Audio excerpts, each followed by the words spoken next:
We're back! Hello again and welcome to this new video. Today we're going to talk about the very basic building block of basically everything that will allow us to write equations through which we can discover the things that happen in our circuit. In the last video we talked about voltage and current. Today we're going to talk about voltage in particular, because this law is about voltage, and in the future we're going to talk about the current, because there are like two twin laws. Let's refresh what we discovered about voltage. We discovered how there is this beautiful entity called voltage, which is defined as a quantity measured between 2 points, which can have a positive value or a negative value. For positive and negative to make sense, you need to define a positive direction for your voltage. So you will have 2 points and an arrow pointing from the reference point and the point of your interest. The direction of the arrow is usually called the positive direction of the voltage. We left with a question. We were wondering, is everything in our circuit doing random stuff? Or is there any underlying connection? Are voltages around our circuit bound together? Do they work together? The answer to these questions is very fortunately yes. And we are very happy about it, because when you have relations between your data, you can expand your knowledge very easily. Say, for example, that you are comparing two products that you want to buy online. Say that I tell you that this product costs twice as much as this other product. When you know this, do I need to tell you the price of both objects? Well, I actually don't, because if you know that this one is 100, for example, you immediately know that this other one is 50 because it's half as much. Or in the other way around, if you know that this one is 50, this one is twice as much, so it's 100. And this is what we want to do with voltages and currents as well, but today we focus on voltages, because when you see a new circuit, something new, something just invented, you already have tiny bits of knowledge scattered around in the circuit, and you want to expand the knowledge. You want to know, at least you want to be able to know whatever you want. The law that will allow us to bind voltages is called Kirchhoff's voltage law, for short KVL. The law states that the sum of voltages inside a loop is equal to 0. Pretty simple, right? Let's see what it means. First of all, what's the loop that Kirchhoff is referring to? I am sure that at least once in your life you have heard the words open circuit and closed circuit. See, if you place components in a chain like this, what you get is an open circuit, which is a beautiful display of components, but circuit-wise, it isn't really doing anything. We're going to discover why with the other Kirchhoff's law, but for now, just remember that if a circuit is opened, it's switched off, it's doing nothing.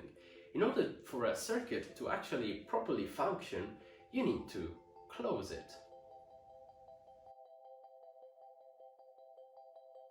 And if you want to have like a definition of a closed circuit, well, a circuit is closed if you can place a point anywhere inside it, and you can move the point around until you go back to the starting location. The path that you traced is a closed circuit, or a loop. Since open circuits don't work, they don't do anything, everything in our circuit is going to be a loop. So we are never going to wander in the dark, not knowing what to do. Now that we know what a loop is, let's try to understand why the sum of the voltages inside a loop should be 0. Let's call our rounded friend for help. When I move a ball in the 3D space in a loop, it means that I move the ball around, and in the end I end up to its starting location. You can see that when I move the ball around, I can change the height of the ball. Remember, the height still needs 2 points, but this is true for any 2 points, so you can measure the height from the ground or from the ceiling or whatever. The things that I say are still true. So I can change the height of the ball while going around, but in the end, since I have to end up right where I started, the final height must be equal to the initial height. You can think of it in other words that all the changes that I make, so all the additional heights or all the subtractions of heights that I make, in the end must add up to 0, because in the end the overall change in height must be 0. And this is exactly what's happening with voltages. It is this intuitive, yes. Of course, this was an intuitive explanation indeed. It's not actually how Kirchhoff formulated the law. You'll be happy to hear that this law comes from the conservative field's properties. Yes, conservative fields are back in action. Moreover, you can also give another interpretation to this law. You see, this law is nothing less than one of the 4 great Maxwell's equations. Yes, Maxwell's equations, the great laws that are behind everything in the electromagnetic world. One of them shows itself in this form, in Kirchhoff's voltage law. We're going to talk about it when we talk about Maxwell's law, but still know that they are always here with us. Jokes aside, now that we know everything that we need to know to get started, let's actually apply the law. How do we do it? How do we write an equation for KVL? Let's take 2 things from before. First of all, let's take the circuit that we used in the beginning. We're interested in the voltages of all the components. Since we have to measure the voltage of each component, we have to choose the points for each voltage, and it's simple, they are the voltages around every component. But let's also choose a direction for every voltage. Since we know nothing about the components, well, any choice of direction is as good as any other because we know nothing. So I'll place them like this.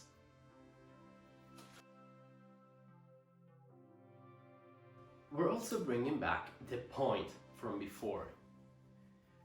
Let's let the point go around the loop, just to make familiarity.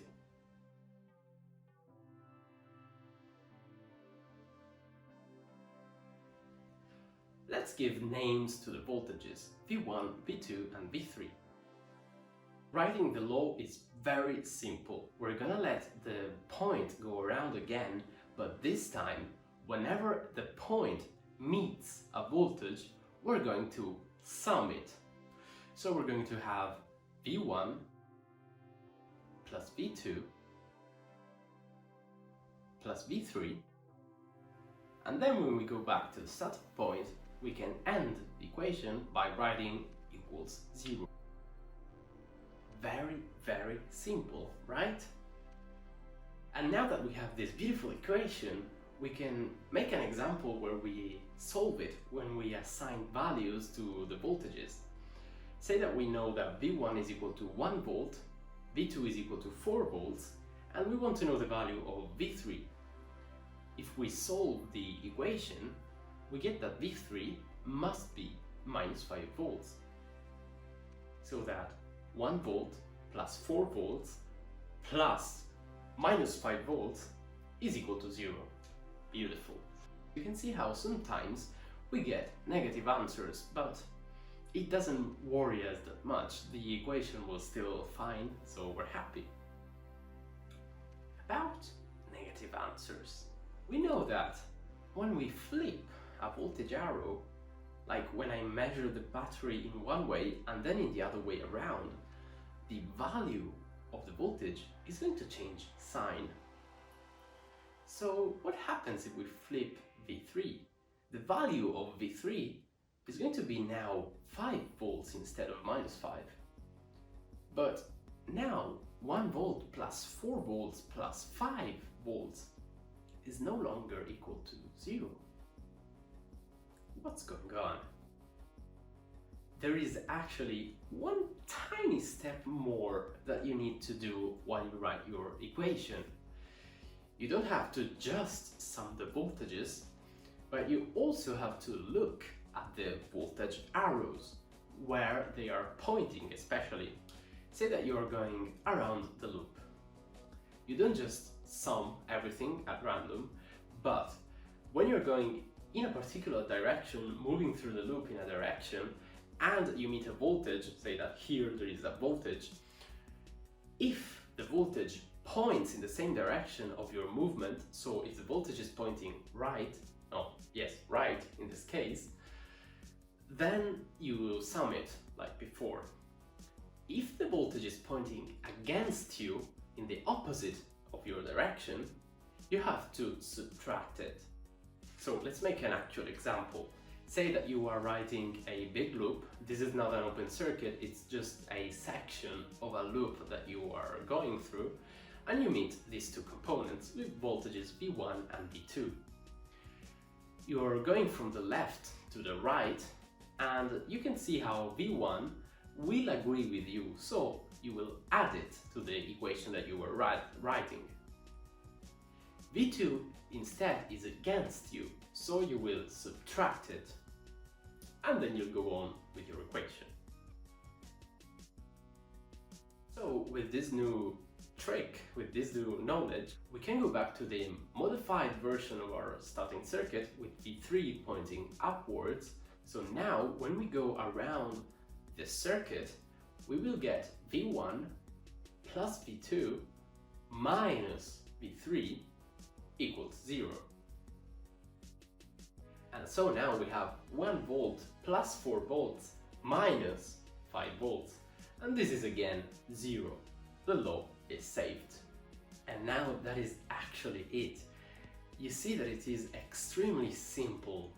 The steps that you need to go through to compute the KVL are very simple. You identify your loop, and then you define all the voltages in the loop.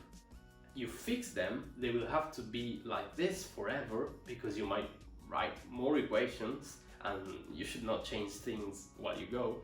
So you fix voltages and you place a point and you let the point go around. When the point meets a voltage that agrees with the direction of movement of the point, that voltage must be summed. If the point instead meets a voltage that is against the movement of the point, the voltage needs to be subtracted. When you get to the initial location, then you can write equals 0 and your equation is done. Now, of course, one equation is definitely not enough to know everything about your circuit. In general, if you have n unknowns, you will need n equations. So you will need to write multiple KVLs for multiple loops. Of course, you can go through the same loop n times. And also we're going to need other laws, because unfortunately KVL is not enough. Let's see a small example for why KVLs are not enough. Take this simple geometry of a generic circuit. How many loops do you see? So how many equations can you write? Well, there are the loop on the left, the loop on the right, and the big loop around everything. If you didn't see 3 loops but only saw 2, you wouldn't actually be that wrong, because yes, technically there are 3 loops, but it's intuitive to see how the big loop is actually kind of the sum of the two smaller loops. It's not independent. So even though you have three loops, you can only write two meaningful equations. With KVLs, you could completely solve the circuit if you only had the two components, but that is never actually the case. Now, there are actually methods to know how many equations you can write in a complete circuit, how to avoid writing useless equations, but I think they are really not that fundamental for a human being. It's fundamental for a computer, for example, which needs to compute everything at once because of how a computer is made. But you are a human being and you're not going to write all the possible equations at once and then you'll discover, oh man, this equation was useless because the loop related to this equation was the sum of two already existing loops. You're going to do things one by one, so you're going to write one KVL, maybe helped with the additional equations that we're going to meet, and then you're going to start from a known voltage, then get another useful voltage because it's in a tactical position, and then you're going to write one more equation and solve, and then one, and then one. So you see, it's going to be step by step. And if you, by mistake, if you go through a loop which is the sum of two existing loops, you don't get a meaningful equation, in the sense that when you try to solve everything, that particular equation is going to give you information that you already knew. So like you're going to get V3 equals minus 5 volts 2 times. But if that happens, well, you just choose another loop and write another equation because you are human and you can do it. Now, we can agree that the KVL is very, very simple to write. And we're very happy about it because I repeat that this law is the very base for everything we are going to do in the future. And it's going to get very natural to write this sort of equation. There are a couple tricks that you can apply to kind of help yourself visualize the problem. The law will always be the same, but you can kind of shift perspective and see things however suits you best, because you're a human being and you can make mistakes. So visualizing problems correctly will definitely help you writing things without even thinking about them too much. So to this video I'm going to attach another one where I do a couple of examples and solve a couple exercises just to solidify the knowledge that we have. I think that is enough for this one though, and I'm going to see you in the next one where we're going to see the twin of this law, Kirchhoff's current law, which is going to bind currents around the circuit. Thank you again for joining and see you in the next one.